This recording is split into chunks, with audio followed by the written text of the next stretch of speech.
बिस्मिल्लाहिर्रहमानिर्रहीम अस्सलाम वालेकुम। Welcome to my YouTube channel. तो मैं हाज़िर हूँ आप लोगों के साथ एक नई वीडियो में। आज मैं आप लोगों को सिखाने जा रही हूँ फटाफट एमरजेंसी बनने वाला सैंडविच। जब बड़ी भूख लगती है तो बंदा क्या करे, देखिए ना कितना क्रिस्पी लग रहा है, देख के ही ना कसम से मुँह में पानी आ रहा है और मुझे लगी हुई है बड़ी ही भूख। तो मैं आपको भी बताती हूँ कि इसको कैसे बनाते हैं। तो इसके लिए हमें जो इंग्रेडिएंट्स चाहिए वो ये चीज़ें दरकार हैं प्रोसेस के लिए। वो मैंने ली है कैबिज, बंद गोभी कटी हुई, प्याज के बड़े बड़े स्लाइसिस काट लिए हैं, मैंने खीरा काटा है। ये ऑप्शनल है, अगर आपको इसका टेस्ट अच्छा लगता है तो आप ज़रूर ऐड करें। ब्रेड के 3 स्लाइस लिए हैं, ठीक है जी। और मैंने अंडा फेंट लिया है, इसमें मैंने ज़ीरा पाउडर, नमक और हस्बे ज़रूरत इसमें सुर्ख मिर्ची ऐड की है। और ये है मेरी घर की बनी हुई केचप जी। ये भी मैंने गार्लिक केचप जो है वो घर पर बनाई है। तो जल्दी से इसे बनाना स्टार्ट करते हैं। तो इसके लिए हमने तवे को पहले से हल्की आंच पे गर्म करने के लिए छोड़ दिया था। और अब हम इसमें देसी घी ऐड करें। देसी घी की तो फिर क्या ही बात है, सर्दियों में देसी घी, हाँ गर्मियों में भी अच्छा लगता है, लेकिन सर्दियों में पता नहीं क्यों हमारा दिल करता है घी वाली चीज़ें खाने को जी। तो चूँकि तवा जो है वो पहले से ही गर्म था, तो इस पर जो है मैं फ़ौरन से जो घी है वो गर्म हो चुका है, तो मैं इसमें डाल रही हूँ फ़ौरन से ये अंडा। बहुत जल्दी से बनने वाली है ये रेसिपी, सिर्फ 1 मिनट की, ये 1 से 2 मिनट की ये गेम है।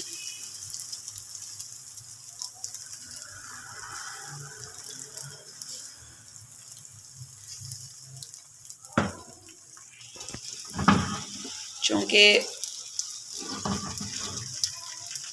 सर्दियां है ना, हर वक्त कुछ ना कुछ खाने को जी करता है, और ख़ासकर फिर जब बचते हैं ना शाम के 7 से 8, तो खाना चूँकि हम लोग जल्दी खा लेते हैं अक्सर लोग जो खाना जल्दी खा लेते हैं फिर उनको भूख लगना स्टार्ट हो जाती है, तो फिर एक थोड़ा सा ना कुछ चस्केदार चीज़ें खाने को दिल करता है।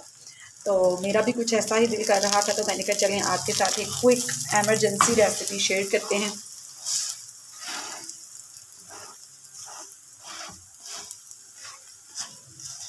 यकीन करें बहुत मज़े की है, आप लोगों को बहुत मज़ा आने वाला है, और आप लोग ट्राई करेंगे तो आप लोग मुझे ज़रूर बताइएगा कि आप लोगों को ये एमरजेंसी बर्गर सैंडविच कैसा लगा।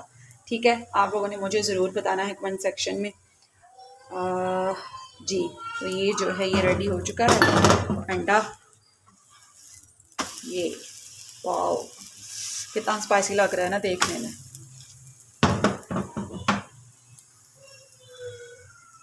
ये अब हम इसका जो प्रोसेस है वो नेक्स्ट लेके जाते हैं। अब हम करेंगे ब्रेड के जी। तो अब हम करेंगे ब्रेड के स्लाइसिस को गरम, और काइंडली जो ब्रेड के स्लाइसिस हैं वो आपने स्लो आंच पे गरम करने हैं, क्योंकि जब आप स्लो आंच पे इनको गरम करेंगे तो ये थोड़े क्रिस्पी हो जाएंगे। ठीक है, और क्रिस्पी यकीन करें ब्रेड के स्लाइसेस का बहुत मज़ा आता है। आप लोगों ने अगर गौर किया हो तो आप जितने भी बड़े बड़े रेस्टोरेंट्स में सैंडविच खाने के लिए जाते हैं, मैं किसी भी ब्रांड का नाम नहीं लेना चाहती, तो उनकी जो ब्रेड के स्लाइस होते हैं वो बहुत ही ज़्यादा क्रिस्पी होते हैं। तो हम सोचते हैं कि यार जो हम घर पर सैंडविच बनाते हैं उनके जो स्लाइसेस है वो क्रिस्पी क्यों नहीं होते।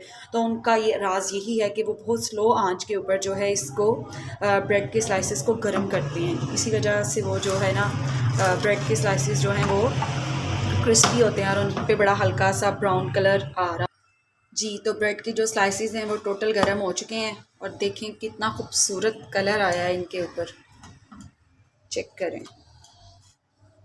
आपको देखने में भी क्रिस्पी लग रहे होंगे ये, है ना जी। अब हम करते हैं जल्दी से इसको सैंडविच की शक्ल देते हैं। वो कैसे, वो ऐसे।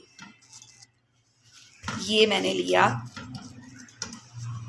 सैंडविच का एक पीस, और मैंने उठाई केचप। सॉरी, सफाई का ख़ास ख्याल रखें।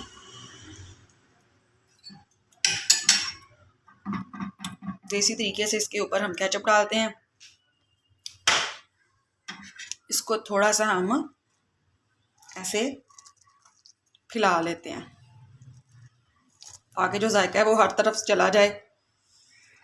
कई दफ़ा ऐसा होता है ना, सारा मिक्सचर या जो भी हम चीज़ बनाते हैं वो सारी सेंटर में होती है और इर्द गिर्द वाली चीज़ फिर खाने को दिल ही नहीं करता। तो जो है ये पिला लिया मैंने इसके ऊपर इसके बाद मैं लगाऊंगी जी जो हमने अंडा बनाया है। यस, इसीलिए तो ये अंडा शामी बर्गर वाला फीलिंग आएगी। इसके बाद मैं लगाऊंगी इसके ऊपर प्याज। जी, प्याज़ों का भी आपको पता है बहुत ज़्यादा लोग जो हैं वो प्याज लवर होते हैं। इसके ऊपर मैं डालूंगी ज़्यादा सारी कैबिज। कैबिज का भी बहुत ज़्यादा मज़ा आता है सैंडविचेस के अंदर। आपने देखा है जितने भी बड़े बड़े ब्रांड हैं, जितने बड़े बड़े रेस्टोरेंट्स हैं, KFC, मैकडोनल्ड, जितने भी हैं, वो कैबिज के बगैर कोई भी सैंडविच कोई भी बर्गर रेडी नहीं करते। जी, तो ये सारी हमारी फिलिंग हो चुकी है। मैंने सबसे ऊपर कोकम्बर खीरा लगाया, ये ऑप्शनल है, अगर आपको पसंद हो तो आप लगाएं, नहीं तो आप ना लगाएं।